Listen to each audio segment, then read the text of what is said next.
هوښیار ډېر زیات و عاقل چې کله به میلمانه رالل نو پلار به درته وي اله راشه علي د میلمنو سره کښېنه. دومره هوښیار و چې میلمانه به متاثر شي، یاره دا علي خو ډېر قابل سړی دی او که د پلار نه پس دی په تخت کښېناست حکومت به ډېر ښه چلی. دا نن نخشته ښکلې قد و قامت نه مزېدار خلکو به ورته یوسف زمان وي، د زمانې یوسف،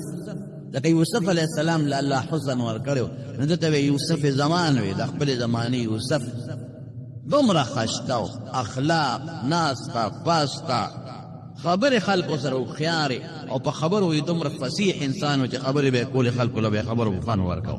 دومره مزېدار هلک او د پلار ډېر زیات خوښ و. داسې بچی چې هغه هوښیاره وي او داسې بچی چې خشتم وي او داسې بچی چې هغه عقلمنه وي، اخلاقي وي، د پلار خبره مني، تابعداره وي، د پلار ډېر زیات خوښي. پلار ته مامون ته یو ځل دسترخوان ولګېد، د دنیا خوراکونه ورته کېښودی شو. ډوډۍ ولګېده وګېدې خوراکونه چې ولګېدل، فروټ، جوسونه، میوې، هر قسمه غوښې په مختلفو قسمونو کې کېښودی شوې. نو پلار یې فوراً نوکر ته وایي وی علي څه شو؟ وی صاحب بله کمره کې دی اوس راوسته موږ سره ډوډۍ وخورو. پلار به بې زوی نه ډوډۍ نه خوړله، دومره یې خوښ و. علي ته یې ووایي چې بابا دې غواړي روټۍ، وی چې زه خو موړ یم. بابا ته مې ووایه چې روټۍ ته مې ضرورت نشته، شوق مې نشته او زه موړ یم. نوکر راغی بادشاه ته وایي چې خو وایي چې زه روټۍ نه خورم او موړ یم، تاسو خپله روټۍ خورئ. وی ورشه علي ته ووایه که ډوډۍ نه خورې دا مخ خو دې راته لږ وښایه که نه، هسې خو کښېنه که نه. دومره خوښ فوراً نوکر لاړ علي ته وایي چې بادشاه سلامت وایي چې که ډوډۍ نه خورې او موړ یې هسې راشه موږ سره کښېنه، مخ خو به دې ووینم که نه، مخ خو دې راته وښایه، زه دې رامنډه کړې. ښه ښه راغی پلار سره کښېناست. روټۍ به هغه ډېره خوړه ده، معمولي غوښته خوړه موړو. پلار ورته خوشحاله او مسکي مسکي کېده. چې کله روټۍ نه فارغ شو نو لاړ د ځان له یو خپل محل جوړ کړی و، د دجلې د دریاب د پاسه یې ځان له ښایسته محل جوړ کړی ښکلی یو خاص دریاب دی. اوس هم په دې دوبۍ کې، په دې بحرین، په دې ملکونو کې ما کتلي دي، ما ته پته ده په سیندونو او دریابونو د پاسه محلات جوړ دي. لاندې به ترې اوبه بهېږي، اوبه او بره به پرې محل محل. او تاسو هم لیدلي دي صفات ته چې تاسو ځئ د بحرین کالام ته نو بعض ځای کې داسې هوټلې جوړې کړي دي چې هغه دریاب ته څه حصه باري اوبه ترې لاندې بهېږي. د جلې د دریاب د پاسه ځان له ښکلی محل جوړ کړی او داسې محل یو خوا اوبه دي بل خوا بوټي دي، خو داسې ځای کې هم جوړ کړو چې شارع عام وه،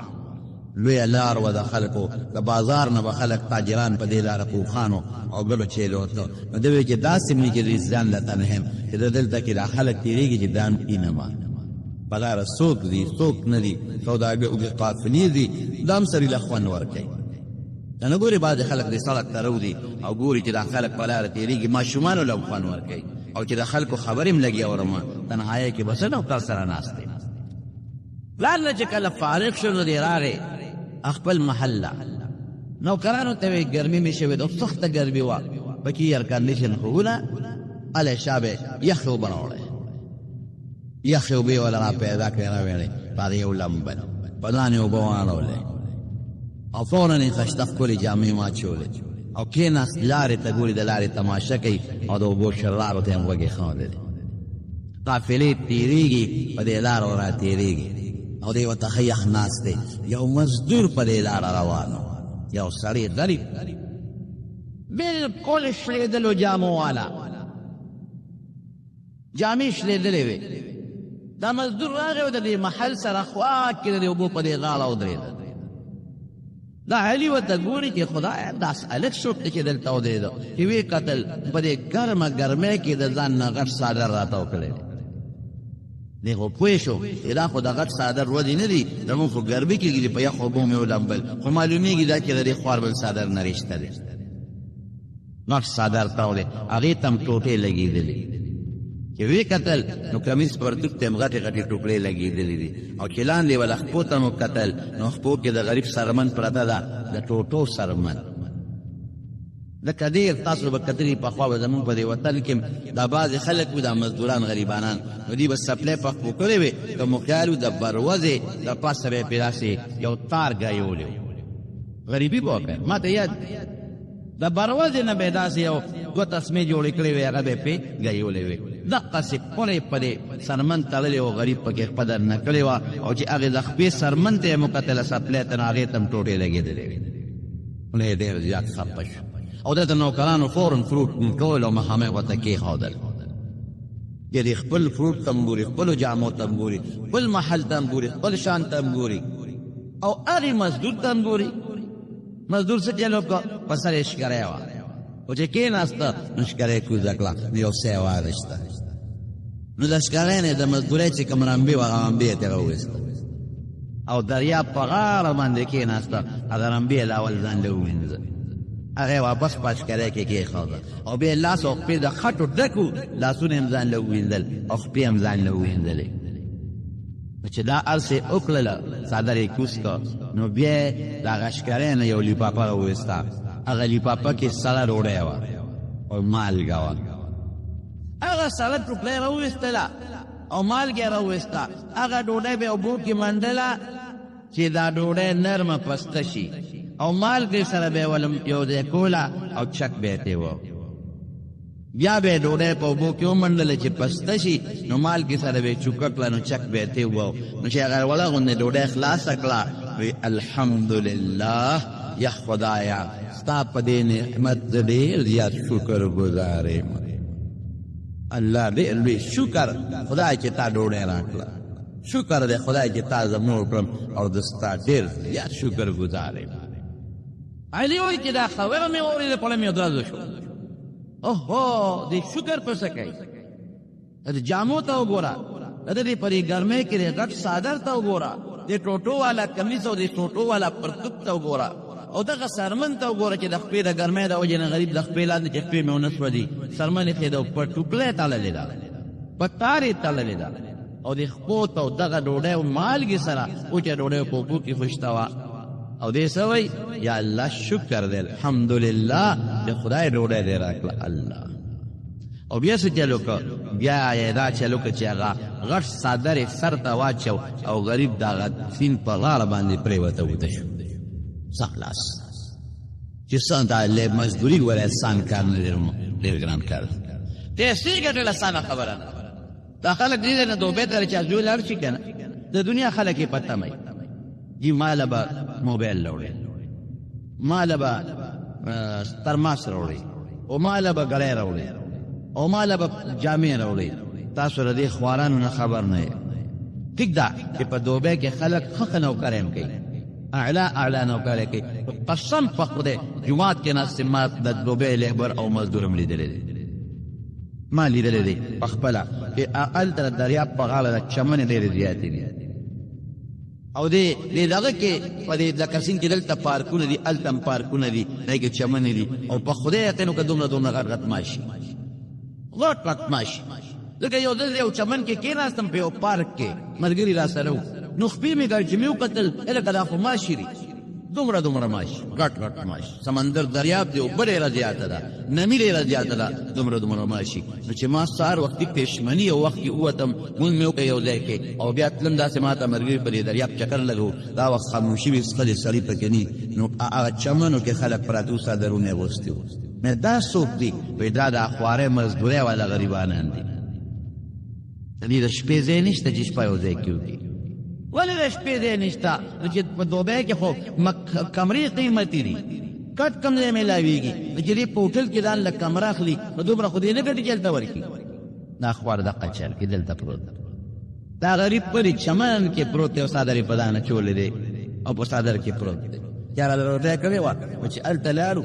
روټۍ له، نو هغې خواران بار ووتل، او موږ دوه درې کسانو ته یې روټۍ کېښوده. نو چې کمرې ته ننوتو، نو دا کټونه نه دي دیوال پورې، د یې لاندې یو کټ د پاسه بل، د پاسه بل، د پاسه بل، څلور پنځه پنځه کټونه یو بل د پاسه کړي وو، دې دیوال ته، دې دیوال ته، دې بل دیوال ته. لکه داسې دي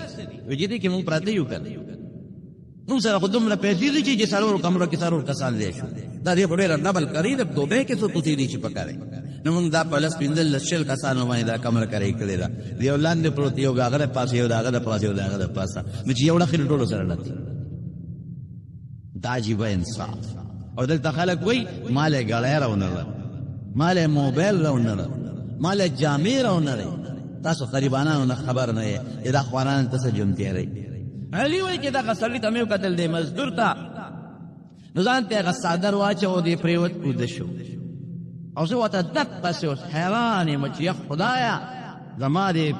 ټاک پاک ته وګورو دې دولت ته وګورو دغه مزدور غریب ته ګوره او دې په هغې کې څومره شکرګزار دی او دې دوارمې کې د له خوب سینګور دی د خوبه پاسېده نو دریاب له ورغې نو اودس یې وکړه نو پاسې 2 رکعته مونځ یې وکړه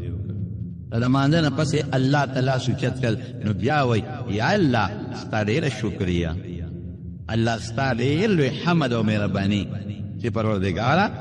ماله دې خوب مقرره کړه او دس مې وکړو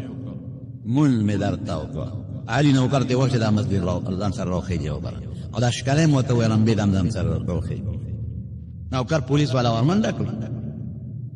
هغه مزدور ته وایي چې شهزاده صاحب دې غواړي نیک دې غواړي بادشاه وایي علي علي زر راځه هغه وایي علي په ما څه کوي زما هغه سره څه کار دی دا خپل کار به کوي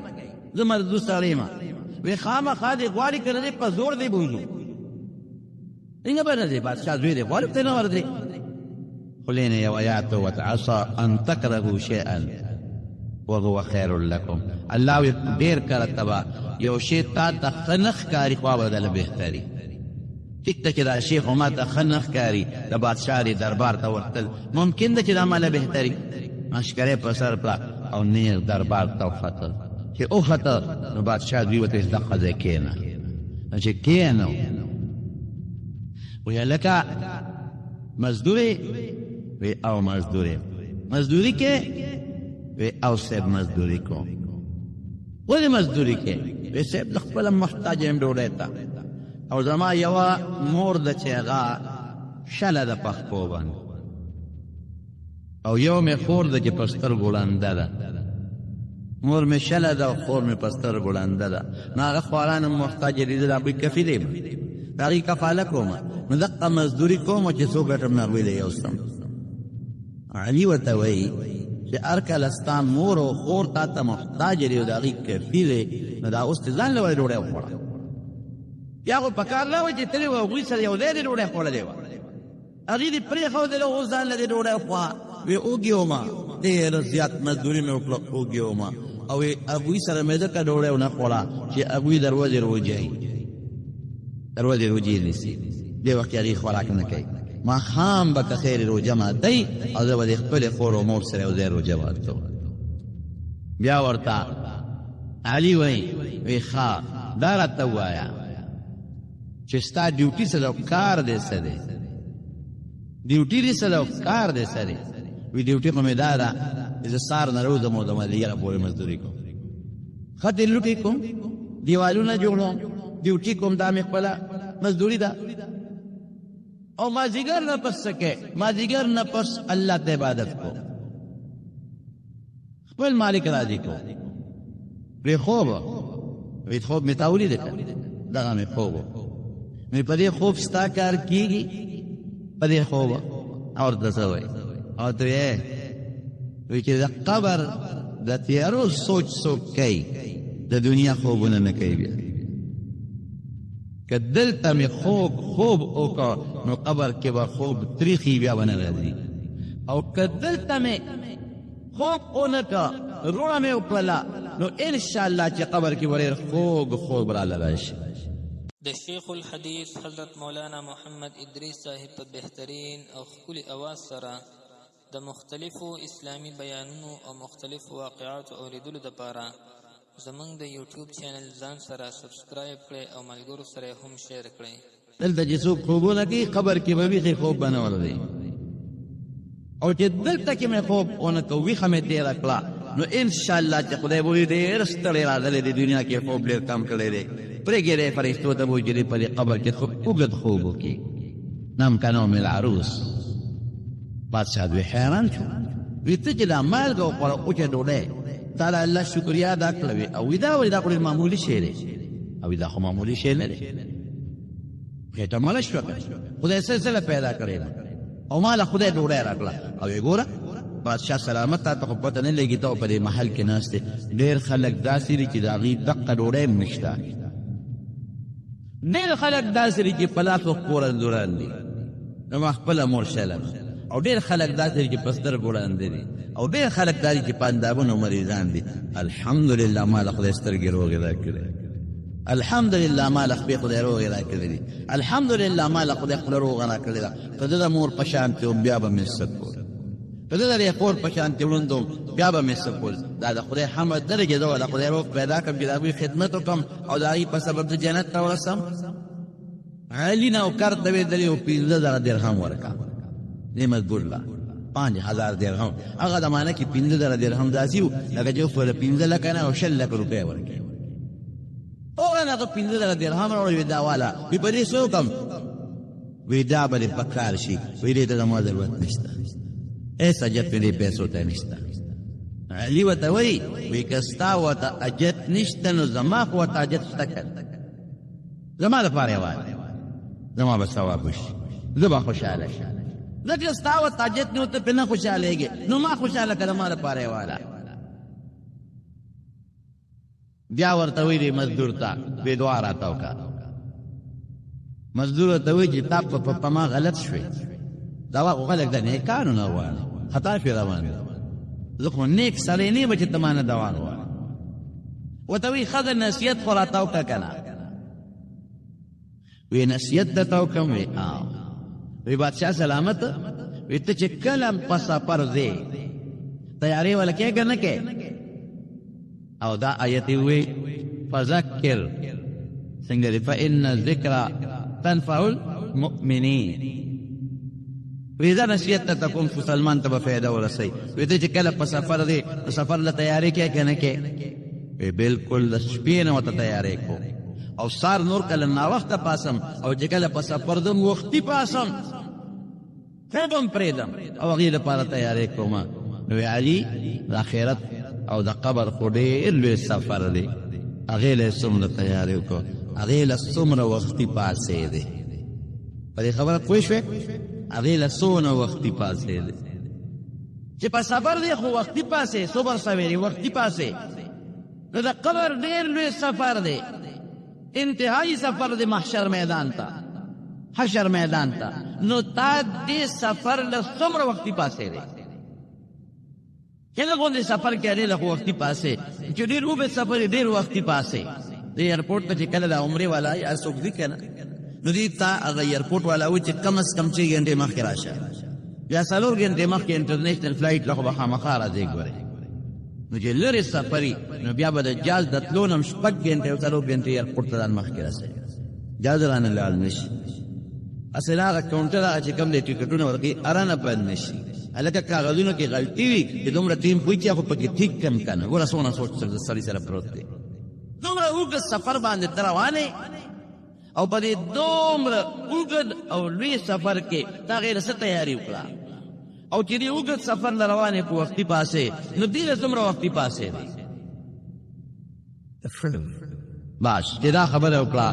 د دې علي زړه یو ټک نارې کړ چې خدای پاکه دا څنګه نصیحت یې راته وکړ. وی تا ته زه 3 نصیحتونه کوم، 3 خبرې. یو دا چې د قبر ډېره خطرناکه تیاره ده، داسې تیاره ده چې د خپل لاس پر ته پکې ورې نه ښکاري. واقعي د شپې تیاره کې خو بنده بیا هم ځان نه څه چل مل وکړي، د قبر تیاره کې به څه کوې چې نه لاس لپولی شي نه خپله پولی شي او من لس بنو یو ټن خاورې ده یو خوا پرتي ده پټنیو د نخي طرف ته پرتي یو ټنونو دی یو خام دیوال بل خام دې خام اخوام لاندې و برم کوره ده. او هغه ډېر عزتمن بچي او عزتمن پلار او وروڼه دا نه ټول واپس راشي او چې کم کټ کې وړي همدنه واپس راوړي او چې کم پوزې درته لاندې پروت و او پوزې درته لاندې په قبر کې ناچي هم اوس هم دې دنې واپس راوړي. ټول به واپس راغله. وی دغه لوی سفر د قبر د تیارو غم وکړه، هغې له غم وکړه، دا سوچ وکړه. دا یو نصیحت او دریم نصیحت دا دی چې په سفر دی، په سفر کې خلک لرې سفر کې یوازې نه دی یریږي، ځان له د سفر ملګری پیدا کړه. وزه اوس په یوه دوا راته وکړه که نه وی خدایه د دې علي دنیا سره مینه کمه که او الله د خپل ځان سره وله مینه پیدا کړه. نمبر 1 او نمبر 2 یا الله د هر عمل توفیق ورکړه چې ته پې خوشحالېږې، او یا الله خاتمه په داسې وخت کې وکړه چې ته ترې راضي دا خو ډېر بهترین دعا ده. د دنیا سره مینه ختمه که کمه که او ځان سره مینه پیدا که، دا کمال دی. او خدای داسې عمل توفیق ورکړه چې په کوم عمل ته خوشحالېږي، چې الله د بنده نه خوشحالي ډېره غټ غنیمت بل شته. او خدای داسې وخت کې عمل که چې هغه وختونو کې ته د نه راضي یې چې ته ترې خوشحاله یې. وی دا اوس ما پرېږده وخت مې ډېر ضایع شي چې ځم مزدور کوي ښځه. وی اوس خو ته نه غواړې؟ وی دقه غواړم چې ما نور ماف کړه چې زه وځم. وی په مخه دې ښه مزدور چې لاړه نو علي هغه خپل نوکران کېنول، وی زما دې دسترخوان ته وګورئ او د مزدور هغه اوچې ډوډۍ ته وګورئ، د هغه شکر ته وګورئ او زمونږ د ناشکرو ته وګورئ، زمونږ د ټاټ پاټ ته وګورو، د هغه جامو ته وګوره، زمونږ د جشن ته وګورو، د هغې سپلو ته ګوره، زمونږ زندګۍ ته وګوره، د هغه ژوند ته وګوره، او د هغه شکر ته وګوره، زمونږ ناشکرۍ ته وګوره، د هغه صبر ته وګوره او زمونږ د نخرو ته وګوره. فوراً چې کوم د کتابخانې د ده هغه انچارج د کتابخانې ناظم د کتابونو هغه وي ما نه راوغواړئ، هغه یې ونه راوغوښته، راویې غوښته ورته وی ورشه او ماله د حضرت عمر فاروق رضی الله عنه کتاب راوړه، دغه حالات راته بیان کړه. چې کتاب یې پورته ولاو که ورته وی دې ځای کې شابه د عمر صاحب په حالاتو کې یو حالت راته ووایه. هغه وی حضرت عمر فاروق رضی الله عنه یو ځل وبس کړی، یخې اوبه وله چا راوړې، چې اوبه یې سترګو ته خولې ته اوچتې کړلې او یخې وې نو اوښکې ترې روانې شوې، نو هغه اوښکې اوبو کې پرېوتې. د هغې اوبو نه ګوټ کوي چې کومو اوبو کې د حضرت عمر فاروق اوښکې پرتې دي. او نوکر ورته وایي وی امیر المؤمنین ولې جاړې دې اوبو ته؟ وی جالم په دې چې اصل نه د قیامت پر ورځ خدای پاک د دې اوبو تپوس رانه ونه کړي. وی نه که نه د دې تپوس به نه خدای نه کوي، چې الله پیدا کړی نعمت به در کوي، دې وجې نه خو یې به فري پیدا کړی، مفت یې پیدا کړی چې دې ته د انسان ضرورت دی. وی ښه نو جلا په بله وجه م راځي، کن قبر ته چې لاړ شم نو هلته اوبه نشته، هلته نیر نشته، هلته نه څښا اوبه شته، نه خوږې اوبه شته، نه ترسکورې ترخې اوبه بالګیجه نشته او نه صفا اوبه شته، دلته ما له خدای اوبه راکوي. وی ښه دا کتاب بند که اوس الا ما له د دې نه پس د عمر ابن عبدالعزیز رحمه الله کتاب راواله، چې هغه کتاب یې راواغېسته او هغه یې ورته کوله وکړو. د عمر ابن عبدالعزیز حالات هم ورته رامخکې شو. چې عمر ابن عبدالعزیز کله بادشاه د بادشاه نه مخکې به هغه د زرګونو روپو یو جوړه اغوستله، زرګونو روپو ډېر قیمتي جوړې اچولې. یو ځل یو مولانا صاحب ورته وی په باد او دې ګورنر و صاحب د مدینې شریفې ګورنر و، ورته وی صاحب ډېر زیات اسراف کې په دې جامو کې. وی مولانا صاحب دا خبره ستا د خولې نه ووته، که د بل چا د خولې نه وتې وه نو ما به ورسره کتلي خو آینده دپاره دا خبره ونه کېږي چې سر باندې په ځمکه پروت وي. دومره ټاټ باد ژوند و چې کله بادشاه شو یو دل د جمعې مانځله راته، مقتدیان ناست دي او بادشاه لهر راووته، چې راووته داسې راپېده چې په منبر کېناسته نو مقتدیان ورته بیا وروسته وزیران وی حضرت ولې ناجوړی بیمارې لیټ راووتې؟ وی نه زما دقه یوه جوړه ده دا رانه خیرنه شوې وه او د جمعې مونږ د صفا جامې پکاري، نو زه غسلخانې ته ننوتم او دا جامې مې ځان له ووینځلې، دا مې صفا کړلې، لنګ مې ووه نو بار راووتم، نو دا مې راپولې چې دا به وچې شي نو وبه کوم. دې کې وخت ناوخته کېده نو همدې جامې مې واچولې نو تاسو له راووتم. تاخیر په دې شو چې دا له مې جوړه ایندله او رب هم ځکه چې جامې مې یخې چولې دي. یو دل کور ناستو لور ته وایي اے فلان کې بچې اوبه راوړه، لیټ شوه، بیا آواز ورکړه اے فلان کې لورې اوبه راوړه، هغې جواب ورنه کړ، دریم ځل یې آواز ورکړ اوبه یې راونلې. نو ښځې ته وایي فاطمې وی دا غال دی د دې زمانې د لونو، درې ځله مې چغې ورته ووالې او ما لې اوبه راونلې. نو ښځې ورته وایي بربنډه دله راشي، د هغې دقه یو جوړه جامې د پرتوګ یې شلېدلې دی، کوټه کې ناست تر ځان له پرتوګ ګندي چې وګندي پرتوګ نو بیا به اوبه راولي تاله به یې راوړي. چې دا حالت یې ورته بیان که علي ته نور پې اور بل شو. وی خد سعید ابن مسیب رحمت الله علیه دا په تابعینو کې ډېر لوی محدث تېر شوی دی د حدیث استاد. وی دغه حالات راته رامخکې کا چې د هغه باب یې کوله وکړه. اس وی سعید ابن مسیب وی یا الله چې د کجورې د اډوکي په چوپېدو مړې دی نو څه خبره یا الله چې د کجوري د اډوکي په چوپېدو مړې دی نو څه خبره وه ولې ټټۍ ته او بولو ته به مې اډواجت نه راته او ستا د پیغمبر حدیثو کې بار وخت لګیو اوس خو اودس ماتې راشي نو لاړ شم بول وکړم نو بیا اودس کوم نو ډېر وخت مې ضایع شي او د مارونو علماو قسم دی د علم دپاره ډېرې لویې قربانۍ ورکړي نو بېګا د امام ابو یوسف رحمت الله علیه حالات وکتو حیران شو امام ابو یوسف رحمت الله علیه زوی مړ شو معشوم زوی مړ شو ټیم داسې و چې هلته کې د امام ابو حنیفه رحمت الله علیه درس شروع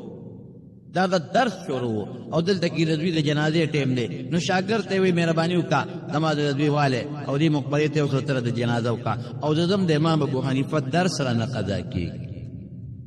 حیران شوم یا خدایا امام محمد رحمت الله علیه دا زموږ د امام صاحب شاګردانو کې یو شاګرد دی د هغه متعلقه د هغه یو ځل یو انګریز د هغه کتاب دی هغه یې وکتل جامع صغیر د هغه کتاب یې وکتل انګریز نو وی دا ستاسو راکوټ محمد دی او دونه د دین خدمت یې کړی دی نو غټ محمد بم څنګه سعید ابن مسیب وی بولو چې ډوډۍ وخورم او بوس کم بولو ته ضرورت شي منډه کم او دس مات کم وخت ضایع شو او دس کوم وخت ضایع شو بیا راځم او چې لوی دس پاتې له سهارا ته ځم او راځم او دس کوم بیا وخت ضایع کېږي ارمان کې د اډوکي د کجوري د اډوکي په چوپولو مې ژوند تېرېدی چې او دس ماتې ته راکوټې او لوی ته مې ډواجت نه راتلې دا خبرې واورېدې که نه علي نو هغه لیبررۍ والا ته وایي کتابخانې والا ته دا کتابونه دې بند کړه د عبدالله ابن مبارک او د نور علماو واقعیت یې مته بیان کړل وایي دا بند کړه د کتابخانې نه او شاګردانو ته وایي هغه نوکرانو ته وایي زه ځمه د خپل سردار ملاقات لرم ما پسې څوک مه راځئ هېڅ څوک چې ما پسې را نه شي دروازې بندې کړې هغې ته لاړل د هغوی دا خیال و چې ګنې سردار نه مراد دی خپل بادشاه پلار مراد کوي او پلار له جوړ دی نیر د محل نه وته او په دریاب دجله کشتۍ ته وخته او پورې غاړه لاړ فرات ته لاړ فرات ښار ته او چې هلته څنګه لاړ هلته خپلې جامې مامې بدلې کړلې او دجله یو ډېر لوی ښار دی هغې ښار ته لاړ او هلته یې مزدوري شروع کړه بس دی ډېر ژوند مې په ټاک او پاټ کې تېر کړ ډېر ژوند مې په عیش و عشرت کې تېر کړ ډېر ژوند مې په خوشحالۍ کې تېر کړ ما ته چې مزدور کومه خبره کړې وه چې زینو سفر له ځان سره ملګرې بوځه قبر کې به یوازې پروت دی او ډېره سخته تیاره ده پکې ځان سره ګورې رڼا یوسه نو باقي د رڼا غم کوم او د ملګري غم کوم مزدوري شروع کړه هغه مزدوري چې کومه مزدوري هغه مزدور کوله خو دې خو د بادشاه په غیږ کې د بادشاه غیږ کې وخت تېر کړی نیازبین دی نیازبین سړی کار کم ځای کولی شي نیازبین سړی غوټه کم ځای اوچتولی شي نیازبین بنده کار کم ځای کولی شي نو ورو غریب په دې کې نه جوړه شي او شپه به یې کم ځای کوله او پلار ورپسې ونښته د پلار خو محبوب ځای و هغه نوکرانو پولیس والا په دې وطنونو کې کوڅو کې سر بل چې شاه علي را پیدا کړي چېرته لاړ او یو پسې ګرځي پلار په سترګو جاري یا خدای زما بچی مانا چپ خوالا داسې بچی لکه د علي په شان بچی یوسف ثانی دیم نمبر یوسف د زمانې امانه لاړ روک شو کم خوا لاړ نوکرانو ته تاسو نه چېرته لاړ نه یو خبر خو موږ ته وایي د خپل سردار لازم موږ یې تاله راځي خدای کم خوا لاړ سړی لیونی شو که روغ دی پولیس ګرځي په د ټول ځان بدل کړی دی مزدوري کوي نو په مزدور د چا کم ځای ګمان راځي چې دا د بادشاه زوی او بیا څلور پنځه ورځې کې شکل لال وجوړېده بیا څوک چېرته پېژني او جماعت کې به شپې کولې نه جوړه شو غریب ځان له په هغه مزدورۍ کې علاج معالجه مو کړله خو جوړ نه شو نو چې کله جماعت کې پروت دی او ساعت یې ښي دي که نه یو سړی ورسره خوا کې پروت دی وایي ځوانه څه چل دی در باندې ویې مرمه دا یو ګوته مې ده او دا یو کاغذ دی دا به مهرباني وکړې د دې وخت حاکم چې کوم دی لري کلي هغه له ورکه پاس نو دا به خامخا رسی او دا خبره وکړه وفات شو جماعت کې غریب پروت دی قالین نشته په جماعت کې فرش نشته په خاورو یا په ګیا باندې پروت دی عمر پروت دی څوک شته هم نه ده غریب هغه ګوته یې یوړله هغه کاغذ یې انغښت یوړه حاکم له یې یوړه چې حاکم وکړ او یلکه دا ګوته خو صرف د بادشاه د زامنو سره بل چا سره نه ابي خو پیژندل دا ګوته خو صرف بادشاه سره او د بادشاه زامنو سره بل چا سره خدا ګوته کې دی نشي او دغه معلومات کوم بادشاه ته فورن اطلاع رسوله چې حضرت ستاسو دغه یو سړي له ګوته راوړو کاغذ راوړو دا ګوته تاسو ګوره وی دا خدای علي ګوته دا کوم دی علي په پلان کې جمعات کې پروت دی بادشاه په منډه چوبت به مړ پروت مړ پروت دی زیو چت کا الله زیو تسلی کلی دی ماشاءالله پلار تناشنا نصیحت کئی ای بابا پدی آیت غور کا مرگ نہ پس وی بابا پدی آیت کی فکر کا غور پکیو کا اللہ وی ان ربک لبالمرصاد اللہ جس کے کوا کوا کوا اے انسانا وہ اللہ در تپتاک کے ناستے پلار در تناستے پل پاتے نشت دے لبالمرصاد لکه سړی په لاره باندې رواني کنه او د پولیس ناکه باندې لګېدلی په هغه ناکه باندې خامخا تېرېږي ان ربک لبالمرصاد بنده چې ستړي په دنیا کې خوښۍ کوه کبر کې کوه اجازت تې راته اجازت دا معنا چې خدای د توحید چې مه کوه خو که منې کوي دې امتنا لاس پې درکړي دي قتل هم کې اجازت درته نشته خو منې کوي دي دا په دنیا کې چې ګڼې کتا پسې قتل وخت پې نه دی خوشحاله نه دی درته وایي چې مه کوه خو که نو اختیار دې خپل دی کبر کے اختیار دے خپل دے پہ خوشحال نیما زنا کے پہ خوشحال نیم پہ اختیار دے خپل دے جو ہر قسم گناہ کے پہ دنیا کے کوا اختیار دے خپل دے خوشحال پہ نیما وہ بولے دا خدا نہ قدر تلگے دے تمام مانا لرتا ان ربک لبالمرصاد غالبا سورۃ الفجر کے کم دے کے رب العالمین در تک وری تیار دے تیار پریری بدینا چې ورځي استدی کړي خبر کې ویا تنها پرو ایسم نشته جب سکے دے تاک پاک سرے یوڑو جنازے والا اکلا شاہی قبرستان کی دفن کا ہوتا دیکھا لیکن اگر مزدور دا قبر تیارے ٹاکو لگاو دا مزدور دا قبر تیارے والا پڑکے ٹاکو لگاو نصلیخ لالا کامیابی تا خورا سے بالکل اگر مزدور چکم دعا کرے واغا دعا قبول شوا بالکل قبول شوا کہ اللہ دے وتوکلا یا خدای دنیا سره مینا ختم کما کول ځان سره مینا پیدا کا ځان سره مینا پیدا شو محل پرې او یا الله هغه عمل دیواله جته په خوشالهږي وګوره کوم عمل دیواله او یا الله داسې وخت کې ولا مرګ ورکا چې کوم وخت کې تر دنه راضی نو جمعات کې چې سعودي او په مزدوري کې دیوزي دا رضا شو کنه شو په مزدوري کې دی علي هغه سپوره ډوډۍ او بو سره وکړه چې مزدوري لیدلې و او حتی مال کے سرے اسا کلا یا مزدوری پلی دے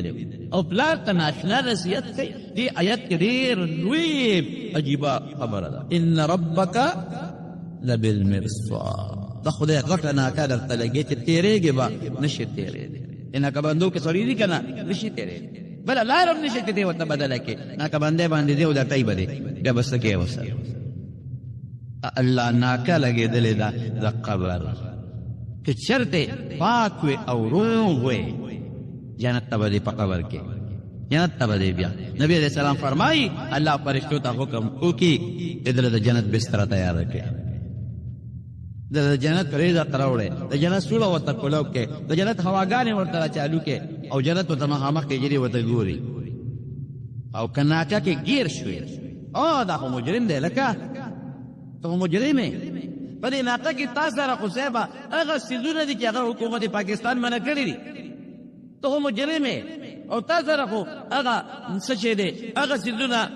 پروهیبټډ بورډ چې تاسو ورته وایي هغه خطرناک سیزونه دي چې حکومت منع کړی دي چې دا ټوپک باندې سره تاسو غواړئ ټوپک دی تاسو غواړئ واسطه ده اوس بس کې بیا به الله په هغه فرشتي دي الته کې هغه ناقه کې کېږي شابه د جهاد بستر وته واچوي دا دوزخ نہ ہوتا سورہ کولاو کے گرم بادونا والا راضی او بویونا والا راضی گرم بادونا بعد قبر الزعام اللہ دے مسائل سپرا گران کر بالکل سوچے پاتی بالکل بے سوچا قسم پا خدا قسم دا تخرم کہ من دا قبر دا زندگی سوچو کا بس اولیاء بنا نہیں جوڑی نو دا سوچنا رہی دا ولی شریعت کی تا دا اللہ دا طرف نہ دا حکم پیغمبر مبارک دا طرف نہ حکم دے چھے جنازہ ازگیا و مقبرے تا گوڑ جنازہ لو کے ثواب اور پا دفن کی دا مولی حق داری چی جنازی دا پسی لال شا او التا و سر قبر تا ایسار شا دا ولی دا دومره خلکو له تکلیف ولې دی دا خو چې مړی شو ویلی به چې په خپل جومات کې جنازه وکړي خپل جومات ته به خلک راغلي جنازه به کړې وه یو لسو پنځلسو کسو به وړې وه او ښخ کړې به خیر او خلاص دومره خلک جنازې لدې څومره تکلیف خلک کوي څومره وخت د خلکو ضایع شو او دومره جلوس کې مړی وړي او بیا وایي دفن ته ایثار چې ولې ایثار دی دې دپاره چې دی قبر ته وګوري که چېرته یو لکې ټکه راغله چې دی قبر ته وګوري او لږ ویرېږي چې دې له قدم راځم دې قبر ته وګوري او له زړه کې یو سوچ پیدا شي چې دا زه څه کوم او کم خوا کم ځای مې کم یو دی او چې لا قبر دې نصیب شي زما قسم په خدای چې دا قبر سوچ چام کړی دی هغه خدای دنیا کې هم کامیاب کړی دی وخیر الله په قرآن شریف کې فرمایي چې کوم انسان نیکي وکړه یوه نیکي ومن جاء بالحسنة یو نیکی او انسان وکړه پټینه نیکی نو الله فرمایي فله خیر منها د چې دا نیکی کوله د په دې زړه کې دا نیکی ولې کوله چې الله خوشحاله شي دا نیکی د ولې کوله چې ما ته په آخرت کې ثواب ملوي شي ولې رب العالمین په قرآن شریف کې بل دی فرمایي من جاء بالحسنة بلکہ عمدہ آیت تے من جاء بل دے دے من جاء بالحسنة فله 10 امثالها لس چند خدای پاک دا غي بدل ورکي لس چند رب العالمین فرمائے دا نیکی دا ولی کولا دې د پاره کوله چې مالا الله پاغي بدل راکي خبدل او دا نیکی ولی کولا دورې دلی د مولا صاحب نه چې الله پاک په نیکۍ خوشحالېږي او په دنیا کې الله بنده خوشحاله الله بدل خلاصي الله غیرتی ذات دی تا الله خوشحاله الله بتا خوشحاله حضور پاک فرمایي انا اغیر منکم واستاسو غیرتی زیما والله اغیر مني وی الله زمانه غیرتی دی او پختون وی غیرتی پچ چا بدل پزان نه پریدي دا قانون دی نیکی کوله د مقصد سو مقصد دا چې الله خوشاله شي مقصد دا آخرت کې الله اجر راکړي مقصد دا چې ځان الله خوشاله کم چې ما الله خوشاله کی نو الله فرمایي په قرآن شریف کې فله خیر منها نو د چې کوم سوچ ته د نه کینا زبل هغه نه بهتر ولا دا سوچ تمام ولا خوله دا څومره لوی خبره ده وله خیر منها د دې نیکینا خوشی به ورکوم بهتر شی به ورکوم زه خوشحاله یم زه به دې په دنیا کې خوشحاله زه دې نیکۍ په بدل کې بدل زه ډېرې بدلې ورکوم لږې نه ډېرې به بدلې ورکوم او دې به زه په دنیا و آخر کې خوشحاله ساتم او یو عجیبه لفظ الله استعمالوي وهم دا انسان چې دا نیکي وکړه دې خلکو من فزع یومئذ آمنون د قیامت پر ورځ چې هغه خطرناک هیبت دی قیامت ورځ دومره سخته ورځ ده چې خلک به یوم یفر المرء من اخیه و د خپل رور نه پلار نه ښځې نه به تښتي خلک هېڅوک به نه پکارېږي یو هیبت به په خلکو یو یره به په خلکو قیامت به رانږدې شوي او قیامت به غرغنډې کوي دا دنیا به مخامخ ویني وایي په دقه ورځ باندې په دې خطرناکه ورځ به دې د یرې نه محفوظ اړه به یې کلک کړه یاری نه هغه څوک محفوظي چې د هغه زړه مضبوطي د هغه ټینشن نه د هغه زړه بېغمه زه به بېغمه کړم دا څومره لویه خبره وړه نه کړي دا ولې دا تا الله خوشحاله چې الله خوشحاله الله به دې خامخا خوشحاله او رسول الله صلی الله علیه وسلم یو ځل سحر وختي راغی جومات کې مونځ یې وکړو د مانځه نه پس دقسې خلکو ته مخ مبارک راواړو بالکل مانځه پسې متصل او تپوس یې وکړ وی دا چا نن روژه ده نفلي روژه حضرت ابوبکر صدیق رضی الله عنه پاسید د حضور پاک تپوس وی د ما نن روژه ده وی چا نن تپوس کړی د مریض عیادت او بیمار پرسی د مریض چا کړی ده حضرت عمر فاروق رضی الله عنه لږ جذباتي هغه الله رسول خدا غل کور وروته تاسو مونږ وکړو نو موږ ته خلا موقع نه ده ملو شوی د بیمار د تپوس د بیمار تپوس الک کې د مونږ نوزګار شي بیا لاړ شي موږ دغه د کور وروته او نیک جمعه ترال حضرت ابوبکر صدیق پاسې وی د الله رسول ما بیمار پورسې کړی د پلاره را روانو عبدالرحمن ابن عوف رضی الله عنه بیمارو وخت د منزله و نو هغه کره ورننوتم چې شپه به پې څنګه تېره شوې شپه به ښه تېره شوې که سخته به تېره شوې نو ما هغه کره ورننوتم د هغه تپوس مې وکړه ما د مریض بیمار پورسې کړی بیا حضور پاک کو فرمایل وی چا به نن صدقه کړي حضرت عمر رضی الله عنه بیا پاسید وی د الله رسوله مونږ خو د صدقې ټیم لا نه دی راغلی مونږ خو همدقه د کوره راووتو نه اقرار او جومات ته منزله رسول الله مبارک چې دا فرمایله ته ابوبکر پاسې وی د الله رسوله ما صدقه کړې ده وی چې راووتم یو سړی اوږي نار راله مخې له راغی ما زر خپل زوی ته وی د زوی نوم یې عبدالرحمن ابن ابي بکر اله بچې ورشه کور ته لاړ شه او کور کې که څه روټۍ وي دې سوالګري ده دې غریب له ورکړه هغه لاړو هغه نار له ډوډۍ ورکړه الله دا ما کړي دي رسول الله مبارک او فرمایل اے ابو بکر بشر بالجنه زیر قبول کا د جنت تعالی به خدای پاک جنت درکړي او جنت څومره لوی نعمت دی پس څومره معمولی سیز الله ورکوي بیمار تپوس اوس موږ د بیمار تپوس ته کوو مونږ یو غل دی مونږ وایي ده ما تپوس کړی دی دی کوم ده نه دی کړی نه کوم هلکه دا خو تا د خدای دپاره ونه کړه ده نه دی کړی وکړه لاړ چې تپوس ته پوښتنه یې وکړه چې ده کړی دی خو تا د هغه بده دا ټیک ده دا نیکي ده هل جزاء الاحسان للاحسان یو سړی سره ښېګړه او جوته ښېګړه وکړي دا هم نیکي ده خو بهترینه نیکي څه ده دا حضور پاک نه یو ځل چا تپوس وکړه وی د الله رسوله ما سره یو سړی صله رحمي نه کوي او زه م ورسره نه کوم وی نه داسې مه کوه چې هغه نه کوي ته ورسره وکړه چې هغه صله رحمي کوي او ته کې دا خو تا د هغه بدل خلاص کړه ټیک ته دې کې هم ثواب شته خو چې هغه در سره صله رحمي نه کوي او ته یې ورسره وکړې دا زبردسته رشته ده نو مونږ وایو لکه زما تپوس یې نه دی کړی زه ولې وکړم هلکه پته نه لګي هغه ته به پته نه وه ولې ګیلې کوې کیدای شي هغه به اوزګار شوي نه بعضې وخت یو انسان ته یو ضروري کار پیښ شي هغه اوزګار نه شي کیدای شي هېر شوي به یې مونږ نه ډېر هېر شي اکثر راته څوک وایي پلان کې وفات شوی دی رانه هېر شي وروستو راته را یاد شي دا خو انسان دی د انسان نه هېره ده یا څه بل څه وجه به او چې هغه نه ده کړې ته ورشه ته وکړه چې الله خوشحاله په بدل کار نه کومه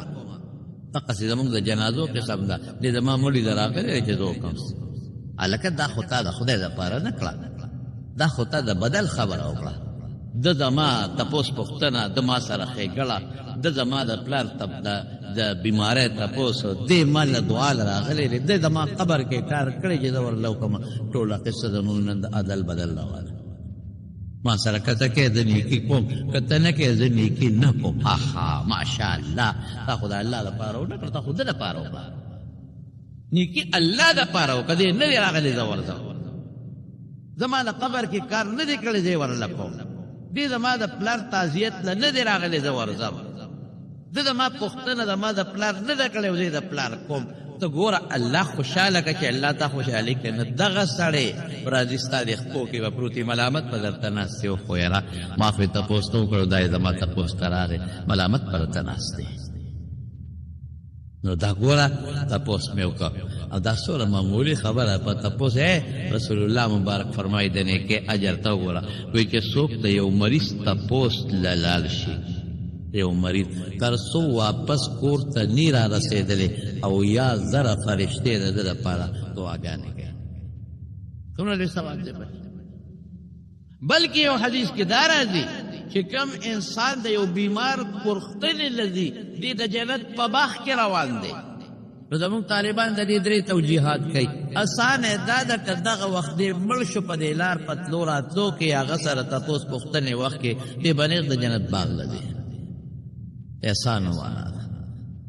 او بیا نفلی روجه نیوی اوهو حدیث کې راځي نبی علیہ السلام فرمایي چې بیا په ژمي کې نفلی روجه الصوم فی الشتاء دا غنیمت بارده دی ډېر ښایسته ښکلې اسان غنیمت ورځ لنډه ده لوږه نشته تنده نشته او وخت پې کم لګي نو دا روجې په دې ژمي کې نیسئ دا نیکی دا غټه نیکی دا الله پہ خوشحالی حضور پاک به د ګل پرز او د زیارت پرز روجه نیوله وی په دې وخت کې زما عمل الله ته پیش کیږي نو چې زه روجه دار یم او زما عمل الله ته ورسېږي د جمعې به م نیوله د جمعې روجه به م کله کله نیوله او کله به د اسلامي میاشتې 14 او 14 او 15 نیوله او کله به د میاشتې لومبۍ 3 نیوې او د میاشتې آخر 3 به نیولې بهر کې نیولې شي نو خیر روجې دا دي اسلامي میاشت معلومه کې نن سبا د کلندرونه خخ په اسانه پته لګيږي د موبایل نه په اسانه پته لګيږي او د هر اسلامي میاشت 14 او 14 او 15 نيسي دا مخکې فرض وي فرضیت ختم شوی دی ډېر لوی او اجر او ثواب دی یا د ګل او د زیارت فرض دا روجې نیسه په دې کې ډېر لوی اجر او ثواب دی او بل راله پکې صدقه او خیرات اوهو صدقه او خیرات خو دومره لوی اجر لري چې زه درته ویلی نشم یو ښځه وه او یو سوالګرې راغی یو سوالګرې ښځه راله په دروازه یې باد وکړه اواز وکړو ډېره زیاته یخني مې کېږي وکړه د خدای دپاره ماله څه څادر راکړه دې ښځې کور ته منډه کړې دې غریبې سره بل څه ونو یو څادر و ورسره هغه سورې و یو 3 ځایه پکې نري سورې او یاره هغه څادر یې راواغېسته او دې سوالګرې له یې ورکړه خورې دا څادر واله په دې ځان پټ کړه لږ سورې خو دې خو ځان له یې وګنډه هغې وې بېغم او صوبه پټې سورې پکې او یو 3 کجورې پرتې وې کور کې هغې راواغېستې وې ته به اوږې مې دا کجورې مه خوره صرف 3 کجورې او یو څادر خاوند یې خو خاوند ته نه دی خبر چې زما ښځې دا صدقه کړې ده خاوند یې خوب ویني وی د قیامت ورځ ده د حشر د محجاس و محشر ورته وایي او دا ټوله دنیا په غوبل کې ده او دا خلک په ګرمۍ کې پراته دي او بل شان ګرمي ده او دا خلک څوک یو خوا منډې وي او څوک بل خوا منډې وي او هر سړی په خپل غم کې پروت دی دا سړی وي دې ښځې ته یو ځیم او یو تی او زمونږ هم ګرمي کېږي وی دې کې یو سړي یو غټ څادر راوړو او د هغې غټ څادر د پاسه یې په مونږ د پاسه خور کړ په مونږ باندې د بره نه نور بند شو هغه تو هغه ګرمي را باندې بنده شوه وی دا څادر 3 ځایه سوری دا چې کبې را به یې د پاسه خور کړ نو یو بل سړی راغی نو په هغه یو سوري م څه شی کېښود بند یې کړ په بل سوري م څه شی کېښود بند یې کړ په بل یې م کېښود بند یې کړ وی خلک په تو کې طلقېږي او په مونږ د پاسه یخ څادر دی ښایسته مزېدار او یخ سوری دی ښځې ورته وی باس خبره دی خوب دی ټیک لیدلی دی وی ښځې څنګه مې ټیک لیدلی دی وی دقسې یو غریبه ښځه راله او یخني مې کېږي ما له څادر راکړه نو ما وله څادر ورکړه او څادر 3 ځایه سوری تا چې د قیامت پر ورځ د مونږ د پاسه څادر ولید دا هغه څادر و دا اکه څادر دی الله وی من جاء بالحسنة فله خیر منها دلته به څادر ته د ګرمۍ نه دومره بچ نه کړي لکه د قیامت پر ورځ چې دی بچ کوي دونه فایده به دلته در نه کړي لکه د قیامت پر ورځ چې الله دله کومه فایده درکوي او وی څادر سوري و ما هغه ښځې ته ووایي چې ځان له خورې دا سوري وګنډه نو هغه تا ولیده چې 3 سوري په څادر کې او فرشتې د پسه پسه شی کېښود سوري بند کړل دی ورته وخول خاوند ته وله خدای پاک وښولو چې د صدقې دغه اجر او دغه لوی ثواب صدقه کې او قرآن شریف کې او رب العالمین په حدیث کې فرمایي نبی کریم صلی الله علیه وسلم فرمایي په حدیث کې راځي کل رجل تحت ظل صدقته يوم القيامة كل رجل تحت ظل صدقته يوم القيامة چې د قیامت پر ورځ به هر انسان د خپل صدقې د سوري لاندې مونږ صدقه نه ورکوو صدقه څه ته وایي صدقه د الله د رضا دپاره چاله یو شی ورکول غریبه مور دی د مور دی مور له چې ورکې دام صدقه ده لور دی د واده ده او فقیره غریبه ده هغې له ورکې دام صدقه ده خور دی د هغې له ورکې دام صدقه ده نفلي صدقه ده ګاونډي له ورکې دام صدقه ده مالدار سړی دی یو وخت کې هغه محتاجه ده مالدار دا نه چې غریب دی یو وخت یو شي ته محتاجه دی هغه لرې ورکه دام صدقه ده مونږ صدقه دې ته وایو چې پلار مړ شي او دیګونه او ډانګه وه او که په ښه نیت وي نو دا هم صدقه ده خو دا مونږ په ښه نیت نه کوو خفه کېږې ما په دروازه باندې کټ پنځو کوتک واله ودروري او چې کوم مسکین فقیر راځي هغه شړو او چې کوم ماشومان یې هغې ته هغه د الله سوال و هغه روجې چې ته نه خورې او یا چې ته سوالګري وي هغه ته د لاس هغه روجې ایږدو ټیک ته د الله سوال روجې پلیتې نه دي پاکې دي خوړلی شي او دا توهین دی دا سپکوالی دی نو دا خو صدقه نه کړه صدقه خو دا ده چې دا کوم مسکین فقیر دی د ټول نه مخکې ورکړي او صدقه کې ښه شی ورکوه چې الله پې خوشحاله شي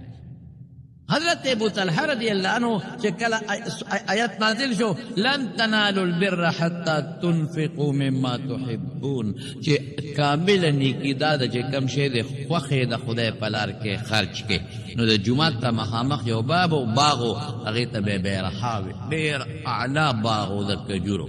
او پکې خشته ښکلې یخې اوبه وې حضور پاک به هغه باغ ته ته د هغې هغه اوبه به یې څکلې بس فوراً راغی رسول الله مبارک ته وی الله آیت نازل کړه چې بهتره نیکي هغه ده چې کوم شی د خوښې بل لی ورکړې وی بیرحا باغ د الله رسوله ما د خدای په نوم وقف که خیراتي دی او تا ته مې اختیار درکړه چې ځع حیث شئت چې کوم دی د خوښې هلته یې ورکړه یاره حضور پاک به دومره خوشحاله شو وی بخ بخ لکه مونږ پښتو کې وایو واه واه واه واه دومره خوشحاله شو ذلک مال رابح او یو روایت ذلک مال رایح دا جاری صدقه ده دا فایده او ګټندویه پښتو کې مو وایو ګټندویه صدقه ده او داسې وکړه قد سمعتها قلتا چې څه وایي ما واورېدل خو داسې وکړه چې دا د خپلو رشته دارانو کې کوم غریبانان یې غیلی ورکړه فرشته کې چې کوم غریبانان نو فرشته کې چې کوم تربوران او غریبانان نو په هغې باندې هغه بخت تقسیم کړه صدقه کې ډېر لوی اجر ډېر لوی ثواب دی کل رجل تحت ظل صدقته یوم القیامه قیامت پر ورځ به هر انسان د خپلې صدقې د سوري لاندې به سرسایه لکه مونږ وایو په پښتو کې باباجي زمونږ به وي دا سرسایه ورته ولې وایي سایه سوري ته وایي دا ستا د سر سوري دی سوري د قیامت پر ورځ به ستا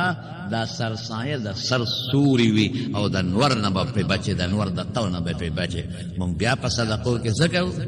مالدار لا روجې پخې کو پلار مې مړ دی مالدارانو ته غریب ته نه وایي غریب ته مال ته کوتک ویلی او دروړي دا مه پرېږده د الله سوال وروجې ورته کړو دا صدقه ده دا خیرات دی ښه صدقه جاري صدقه ده جومات کې ولګوه بهترینه صدقه قسم دی کړه دی نه بلې نن سبا جومات کې پیسې مونږ جوماتونه په چندو جوړو ولې څوک نه ورکړي پلار دې مړ دی رور دې مړ دی 10 کاله مخکې مړ دی 15 کاله مخکې او جایداد یې درته پاتې دی ورکړه صدقه جومات یې هم بس کېږي جومات د ځمکه والا او خدای کړه دی نه بهترینه صدقه بلکې قسم مې راته وخوړ مونځ پکې کېږي تلاوت پکې کېږي ماشومان سبق پکې وایي ذکر پکې کېږي الله له دې ورکړه او جومات ته جوړ کړه جومات چت ته پې واچو او هغې له دې پیسې ورکړې نو د دې نه ښه صدقه بله کوه پلار ته که ثواب رسې او بخې رور دې مړ دی ښځه دې مړه ده خاوند مړ دی د ښځې او صدقه کې دې نه بهترینه صدقه بله نشته دا روجې موجې او دیګونه میګونه ډنګول منګول دا ما د دې امکان نه دی کړی دا مې یو صدقه ده خیرات دی خو چې نیت د ریا دې نه او په صحیح طریقه وکړې خو چې ویې خوړلې صدقه دې لاړه ختمه شوه چې خیر دې ته ورسېده خبر ختمه شوه او دا د جومات صدقه لکه دا ځمکه چې چا کومو مشرانو بخلې د پښتنو نو هغې به قبر کې پراتي پته یې نشته څونه پورې به هغوی ته ثواب میلاوي عادت یې جیسې د خدای پاک وبخي دا لږ ځای نه دا دې خوا دی دا د دې ادبرجۍ نه لږ دې خوا دا د هغو زه لاړم شریف ماما دې خدای پاک وبخي دواړه وفات شوي دي هغه ته مې تراده وپسېدو که لږ ځای دی جومات سره چې لاړو مې هغې ته ورپسې مونږ ویل جي صاحب ستا دلته کې د کور مونږ ویل لږ غوندې ځای م پکار دی جومات دپاره هغه ویل زه سبا درشم سبا راغې صاحبه او کونټۍ ورسره وویل څونه ځای پکار دا د یو ډنډه غوندې وه څونه ځای پکار دی مونږ وایي دا ځای پکار دی چې مونږ دا دیوال ورباندې نیغ کړو جومات کوټه لږه اوږده کړو نه نه وایي دا خو ډېر معمولي شی دی دا نه ورکړو خدای له به دونه پوټې شی ورکړو دې ته ایمان وسو دا د زړه خبره الله له خدای له دا پوټې شی الله له غواړې دا له خو نه غواړې او دومره پوټې شی د خدای له ورکړو راشه دا کونټۍ د ما واله چې څومره م پکار دي دلته راکاږې زه به تېځم بله ورځ او ما نه به رستو پاتې مونږ بس سونه پکار دی ګل کارم راوستي دغه پکار دی هلته کار خلاص کړه دا ګور دا صدقه خلک ورکوي خدای وجیبه خبره ده چې خدای له زه لږ شی ورکړم الله له ورکوم او لږ شی ورکوم نه جي دا سودېدلې ډوډۍ د زما بچی نه خوري دا ورکه طالب له هاي خدای له سودېدلې ورکې یاد وساتئ زما ورونو رسول الله مبارک فرمایي د ځانه نه وی چې کومه صدقه او خیرات کې دا مخکې د الله لاس نه رسېږي وروسته د بنده لاس نه رسېږي ما چې دله ورکړه دله مې ورکړه ظاهر کې خو د لاس ته لاړه لیکن دا د ټولو نه مخکې د چا لاس ته رسېږي د الله وروسته دله را رسېږي الله ته خبردار نو خدای له څه وی ډوډۍ اوس هم د طالبانو له بعضې خلک وظیفه ورکوي د 3 ورځو د 4 ورځو دغه وظیفه پر کې پرته وي هغه ورته پلوخي دا مونږ ته طالبان فریاد کوي وی بعضې خلک داسې ترکاري راکړي چې هغه د 5 ورځو د کورونو ترکارو کې واچو هم ورسره لاړه شي برباده شي هم بین کوي هاي دا کېده دا ډوډۍ کېده دا مه خرابوه دا به طالب له ورکړو ښه نو طالب راغلی ورکړې به دې وکړ نه دا نه پاتې شوه نو دا به سبا ورکومه نو سبا دې لږه ورکړم پرته په پرې کې بل ورځ باس ښه شي د هغه نوره ترکاري به سره برباده شي او یا د دین طالب چې کوم پیغمبر حدیث کوم قرآن وایي کوم دین زده کوي هغه له خدای چې بهترین شی ولا ورکا ښه شی ورکو ته ګوره چې خدای پاکې بدل درکوي او که الله دله د هغې بدل نه درکوي یو لوی عالم تیر شوی دی عبدالله ابن مبارک دا یو ډېر د عبرت خبره امیر المؤمنین فی الحدیث تمام علما لیکي چې د حدیثو بادشاه او ډېر لوی سړی په خپل هم ډېر زیات مالدار او دا ځان له د حدیثو واقعات دي چې ته مقرره له بل وخت به درته وویل په خوب کې نبی کریم صلی الله علیه وسلم ولید او حضور پاک بتا فرمایي چې په کوفه کې یو تاجر دی او سوداګر بهرامي نوم دی هغه زمانه کې دا کوفه دا ګورې فارسي وه دا کوفه او بصره دا فارس و تاریخ وګورئ تاسو جغرافیه دا فارس و دا خو وروسته بیا صحابه کرام چې لاړل د حضور پاک زمانه کې فارس پیدا ته وي صحابه له حضرت علی رضی الله عنه نو هغه بیا عرب لاړل هلته کې دارالخلافه منتقله شوه نو بیا دا وروستو عربي زده کړه نو عبدالله ابن مبارک هم د هغوی نه څه 200 کاله پس تېر شوی دی نو دا نومونه هقسې فارسي را روان فارسي پکې ډېر حده پورې چلېده نو بهرام نوم و د هغه نو پیغمبر مبارک ورته فرمایي عبدالله ابن مبارک ته وی لاړ شه په کوفه کې یو تاجر دی او بهرام یې نوم دی لاول به ورته زما سلام وویل او د سلام نه پس به ورته ووې چې ته به جنت ته ما سره یو ځای داخلېږي لویه خبره دا خوب د 3 شپې پرله پسې ولید او 3 شپې ولې دې پرله پسې ویني ده چې تپوس وکړه بله شاګردان په کوفه کې لکه تپوس وکړې بهرام څوک شته نو خلک ورته ویې صاحب په بهرام خو مشهور تاجر دی دنیا پیژني لوی سوداګر دی دنیا پیژني خو مجوسي دی د اور عبادت کوي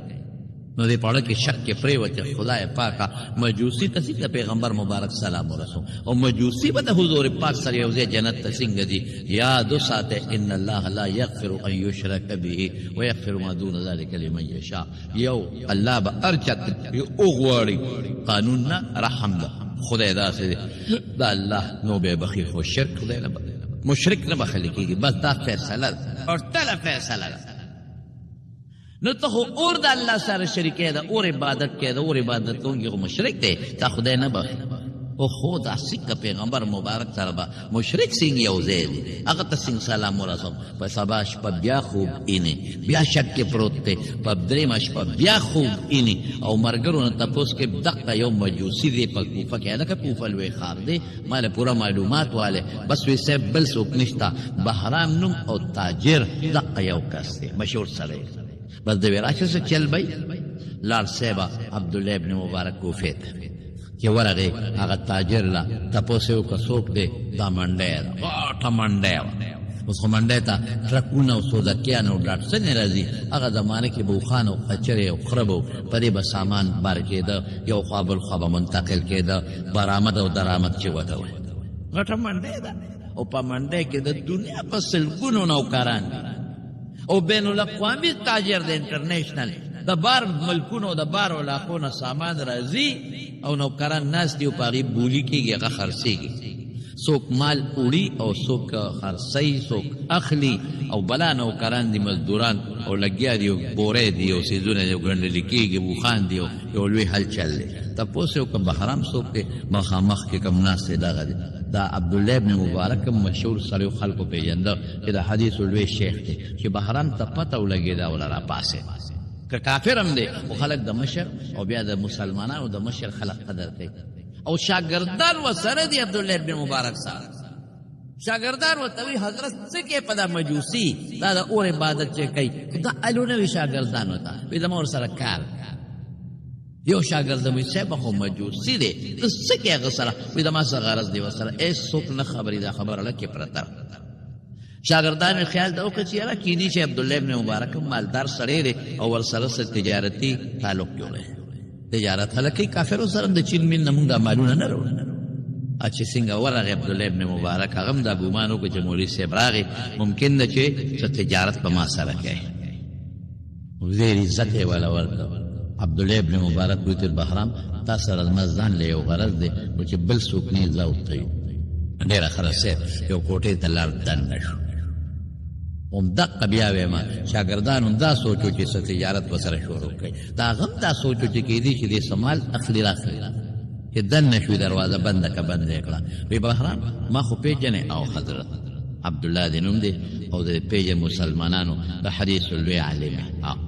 زه راغلی یم او تا نه یو تپوس کوم خو ستا دې په هغه ذات قسم چې ستا ایمان دی پې نورې خبرې نه کوو ته منې ما ته به رښتیا خبره کې وایه څه وی تا څه داسې نیکي کړې ده چې په هغې ته مطمئن یې وټه نیکي دې کړي راته وښایه هغه ویل زما خو څه خاص نیکي نشته او څه نیکي به مې کړي ظاهري د دنیا نیکي به ووایو ځکه د کافر عمل د خدای په نزد مقبول نه دی څه داسې عمل دې کړی چې ته پرې مطمئن یې ته زه به داسې ووایم یاره ما خو څه داسې عمل نشته خو دې منډی کې دا زما تاجران دي ما ته ایس حساب کتاب د خپلو پیسو نه لګي دغه منیجران دي مونږ ته دې زمانه کې منیجران وایو هغه زمانه کې چې هر څه ورته وي او دا لګیا دی او شیخ خرڅوي او اخلي او قرض هم ورکوي او نغد هم ورکوي او لګیا دی او سیسټم روان دی او دا مې ویلي دوی ته که غریبې پیسې ورسره نه غواړئ یو سړی قرضدار دی بعضې وخت په تجارت کې بعد انسان قرضداري شي نو که په تجارت کې قرضداري شوي بس معاف کوی او که چېرته څوک راشي او د ډوډۍ وخت کې ډوډۍ ورکوې د اوبو وخت کې اوبه وله ورکوې دقه نیکي نه نه دا وی وړې خبرې تا چېرته یو نیکي داسې کړې ده چې هغه یو عمل به ویم د بیا یو ښه کار به ورته ویم نیکي به ورته ونه ویم یو ښه کار دې کړی دی یو ښه عمل دې کړی دی چې ابه ما ته وایې چې څه دې کړی دی دا خو وړې خبرې دا خو هر څوک کوي داسې عمل چې تا کړي او ته پرې پوره مطمئن چې یو ښه ښېګړه مې کړی یو ښه کار مې کړی ابراهیم ته وایي چې ښه عبدالله ابن مبارک یو ښه کار مې کړی دی خو چاته به نه وي زه تا سره دا وعده کوم چې دی تا ته ته به ما سره دا وعده کې چې تا خبره به چاته نه کې بس دا د ما ستا منځ کې شوه وعده شوه وی عبدالله ابن مبارک زما یو زوی دی او بل مال مې دی دومره دولت او مال دی په خلکو مې پورې دی او نغد دی چې ما ته د خپلو پیسو هېڅ معلومات نشته او دغه منډی ته وینې مالونه خرڅېږي اخېستلې کېږي دا اړتیان پکې خپل ځان له هغه د دلالۍ شی مخلي که نه او لګیا دی تجارت هم شروع زما د دوی واده ما وی راشه پیسو باندې څه کوم داسې واده کوم او داسې خیرات کوم د مجوسیانو په ذهن کې چې کوم خیرات دی چې داسې به چا کړي ما اعلان وکړو چې هر خاص و عام ته اطلاع ده او زما د دوی واده دی ټول برات هلکه دا ګورې ما ته هم یاد دي پخوا د پلاله هغه ډمامه به یې اخترخ کې نیولې وه او ډنګوله به